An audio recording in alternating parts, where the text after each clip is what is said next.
What's up, guys? Welcome back to Newswave. Well, it looks like those surprising ports for the Switch aren't done yet, as we had another one that was revealed yesterday, and I'm very curious to see how this is going to turn out on that Tegra X1, and we'll go over some of that here today. Also, we are going to be talking about that Switch flash cart once again, as it appears review samples are out in the wild, and people are testing this thing. And we're also going to be talking about the big New Year's sale that is now live on the PlayStation Network, bringing a ton of discounts to some pretty good games. Guys, if you enjoy these videos, make sure to hit that like button, helps out a ton. And if you're new here to the Spawn Wave channel, make sure you subscribe down below. And we're going to start today with Rocksteady. Well, the co-founders of Rocksteady, who did leave in 2022, seemingly as Suicide Squad was starting to wrap up. Of course, they ended up delaying that out even further, but it seemed like their work was done and they were on to other things, and it appears some of those other things would be forming their own studio. Well, we can see this posted up. This is over on VGC. They say Rocksteady co-founders Sefton Hill and Jamie Walker have reportedly formed a new development studio called 100 Star Games. And in fact, looking through their website, they have the typical sales pitch to try to bring people on board, but it seems like they're doing quite a bit of hiring at this point. About 100 different people have joined on. In fact, here's many of them had worked at Rocksteady at one point, so almost kind of just forming a very similar studio maybe to where they were prior. And I guess if you're someone who wasn't exactly happy or excited to see what Suicide Squad has kind of turned out to be, and the fact that Rocksteady has worked on that for like 7 years, this, I guess, would be the next studio to really keep an eye on to see what they come up with. I don't know if they're gonna form a partnership with WB and work on Batman again, but maybe a new intellectual property that pulls from some of the learnings that they had making that awesome trilogy. Definitely worth keeping an eye on, but it's gonna probably be a while before we really hear about what they're working on or see it in action. Also, we did get confirmation now from Game in the UK that they will stop doing trade-ins on used games. We can see this posted up over on the BBC. This is a quote from a spokesperson at Fraser's Group with Game, saying, as part of the integration of Game, we will be phasing out the trade-in, pre-owned, and Game Elite offerings in the UK. Over the coming months, pre-owned will still be available in our standalone stores across the UK, while stock lasts, and Game Elite will still be available until the end of summer. Now, I did see many people in comments and on social media talk about a chain of stores called, I think, CEX, and apparently they still will be doing like pre-owned games and that sort of thing. I guess a rival to Game then in the region. So there will still be places to go and trade stuff in and buy pre-owned games, but I still see this as just one event of many to come of these retail stores, maybe looking around realizing that, the trade-in market isn't what it used to be back in the day, which was incredibly profitable. Think of the 360 and the PS3 days, especially. Serious money was being made, but traffic when it comes to just games in general at many of those stores started to dwindle, and I think the writing is kind of on the wall, especially with publishers really even looking at physical media now as kind of a problem based on some recent comments. But for now, it appears Game, starting next month based on even emails going out, will stop taking in pre-owned games for trade-in. Oh, and it looks like we have another film adaptation from a video game happening. This is posted up. We can see over on The Hollywood Reporter saying filmmaker David F. Sandberg, who has spent the past several years in the land of superheroes, is turning to his horror roots as he'll be directing Until Dawn. It's an adaptation, of course, of the PlayStation horror video game. It's being made by Screen Gems and PlayStation Productions. All three units fall under the Sony corporate umbrella. So Until Dawn, yeah, it kind of makes sense. I mean, look at it. Technically, it was basically a movie that you would play on the PlayStation. This, I think, would work fine for it. I'm curious, do they just retell something similar there, or just a whole new cast, whole new characters? I don't know. That's something I am curious to see. Although I'm not big into horror movies, I do see how this should work, but I guess we'll find out in a couple of years. That's the thing with especially Hollywood. They'll announce stuff way in advance. They're very different from the video game industry in that regard. And guys, with some of the quick news out of the way, let's get into the bigger stuff. Let's start right away with a bit of a surprise announcement for the Switch.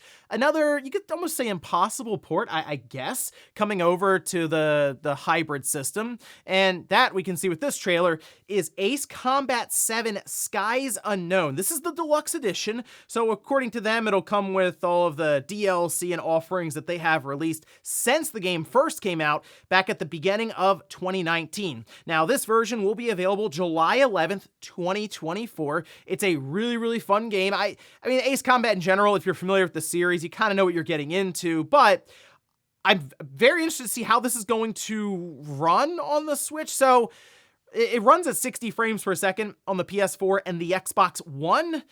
I'm curious if they're cutting that frame rate in half, because on the Xbox One, this game runs at 720p, and that also included I believe the HUD markings and stuff. So like that kind of looked a bit blurry too. But with the Switch version, maybe they work to render things like text in the HUD at like 720p or 1080p, and then just the rest of the stuff around it, visually speaking, it maybe has the resolution knocked down. But we do have a comparison from IGN with Ace Combat 7 versus the PS4, and it didn't look too bad.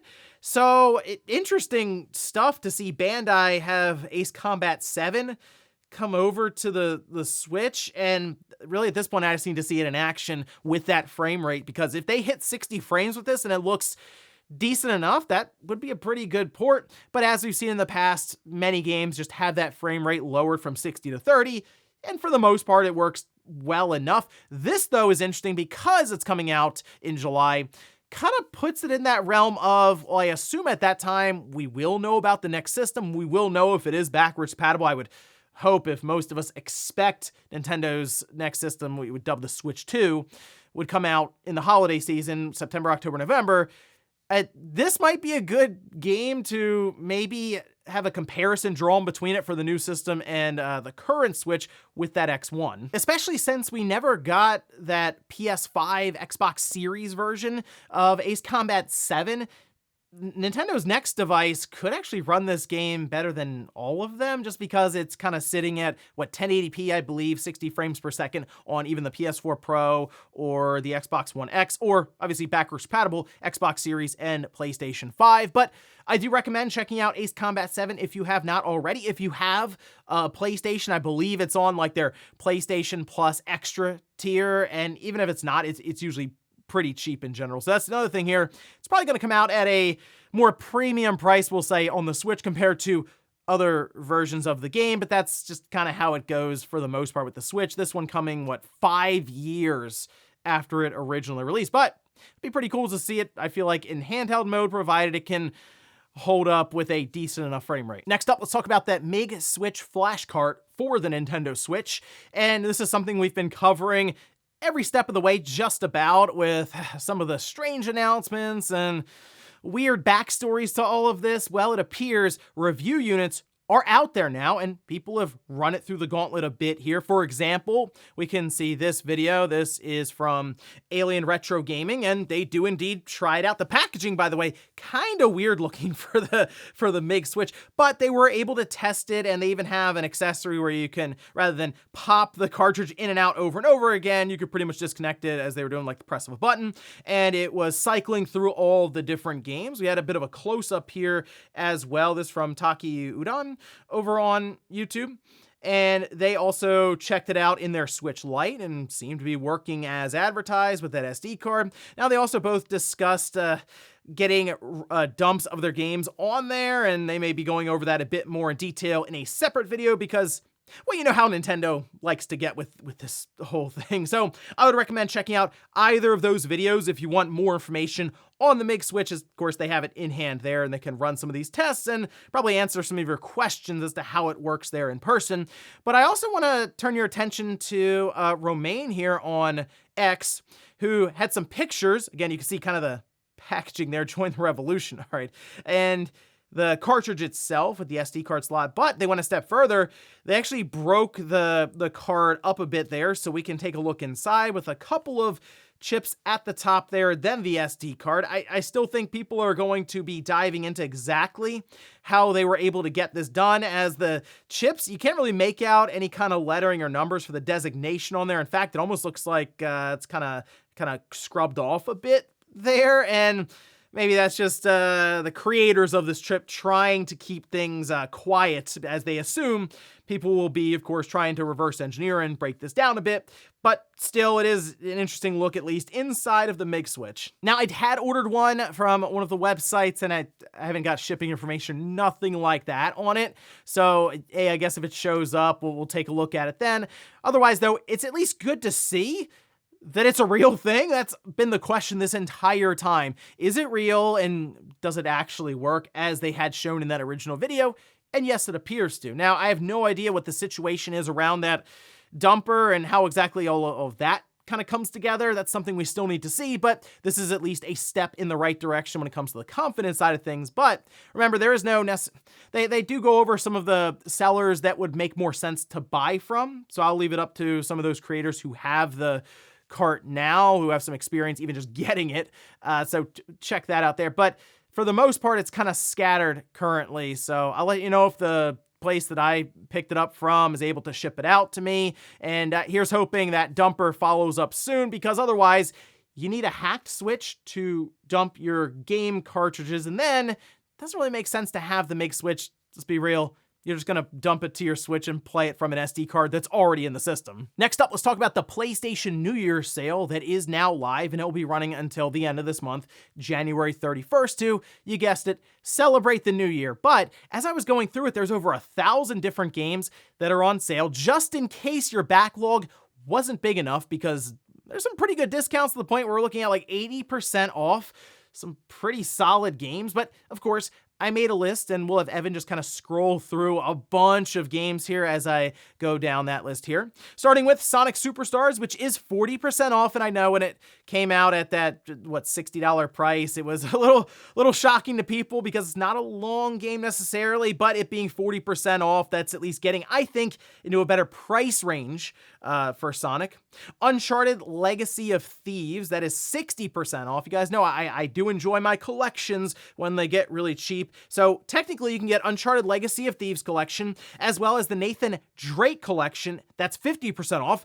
And I think it comes together for like $30 total. So if you just want to play a bunch of Uncharted, maybe you've never really gotten into it, you have a ton of it right there to check out on the PlayStation 5.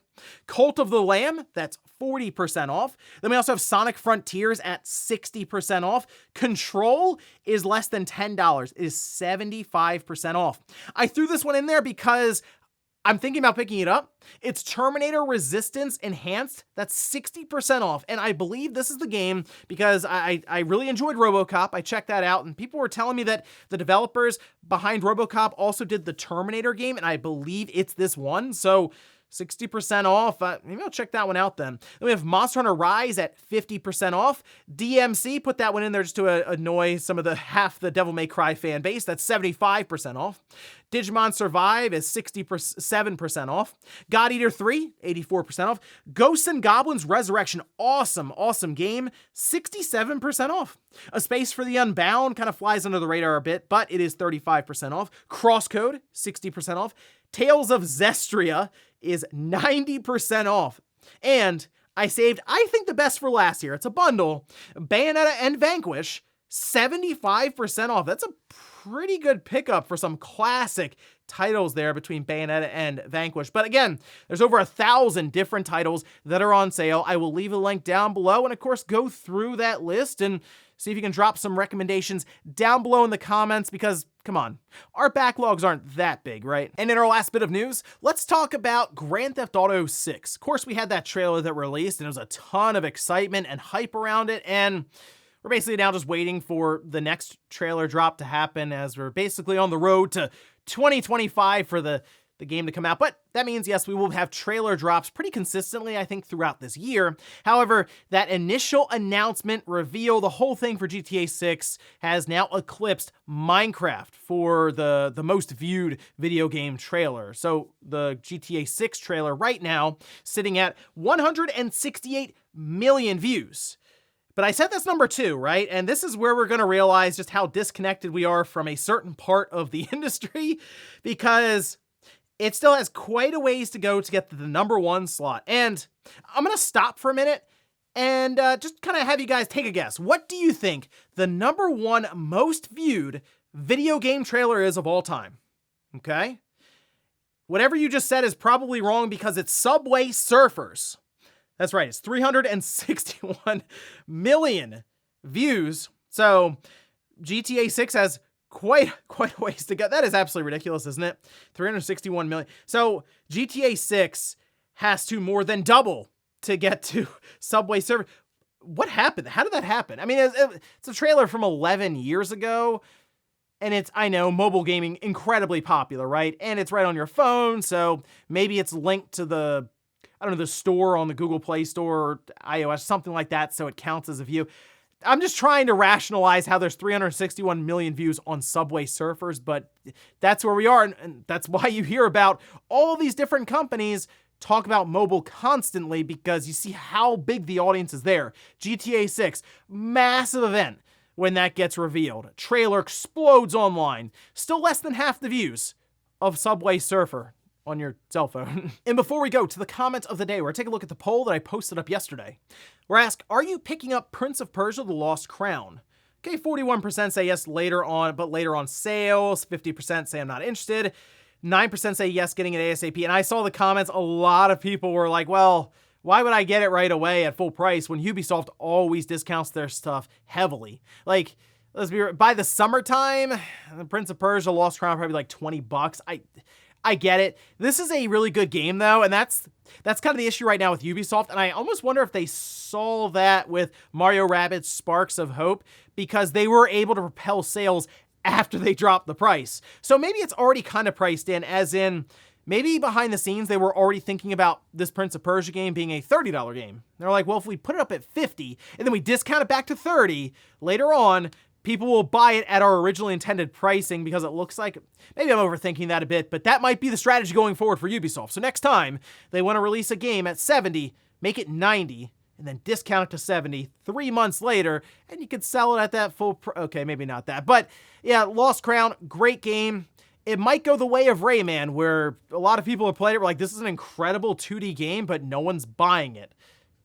We'll see. I hope, for the sake of the studio behind that, who is very clearly very talented, they at least get to the expectation that Ubisoft's set for them, because I would like to see them continue working on games like this in the 2D space. And we'll finish up with the comment of the day, as you're seeing here. This is from Sakurith, says, the thing about going fully digital for games is that as long as there is a download, people can still preserve it through piracy. Once developers, publishers, and platform holders start pushing from that standard to gaming through the cloud, it is truly over for games preservation. Yeah, I mean, technically, yes. I mean, I think we will get to that position one way or the other, as in whether the game itself is played fully through the cloud, or the game is so reliant on cloud computing that it won't work unless you have a connection to the server in the first place, in which case you don't even have the full game at the capacity that it needs to be run at locally. And I think that's the next step. So what they have to do is get everyone just completely used to an all digital scene when it comes to marketplace in gaming, kind of like PC. That's where PC is now. You don't have disk drives in your system anymore, not like back in the day where I remember going and buying physical PC games, and it was awesome. I remember picking them up and having to go through the system requirements on the back to figure out if I had enough RAM and the right CPU and stuff. Those days are long gone now, but in that case, they have to get people into that sort of environment, and then it's sort of you're right, the next step is, how do we now get everyone to go to cloud gaming? Because they're already used to being online. You have to be online to use your digital library, right, to check in. And that's kind of the slow push there. And then it's complete control on the publisher, developer side. Like, there won't be any more leaks around games getting out there early, nothing. It's all technically on their servers, and you just pay to access it. And ladies and gentlemen, that's going to do it here for Newswave. If you enjoyed this video, guys, hit that like button. If not, hit the dislike. Leave comments down below about everything we talked about here today. Where's Ace Combat 7 going to the Switch? Have you played any of the Ace Combat games? Are you curious to see how it's going to turn out on that Tegra X1? And then also, what about the MIG Switch flash cartridge? Now out there with reviewers and seems to be working correctly. Did you get any shipping information around maybe the cartridge if you did order it? And then what about Subway Surfers being the #1 most viewed video game trailer? Was that surprising to hear that GTA 6 still has to more than double its views to catch it? Thanks guys for watching, and I'll see you next time.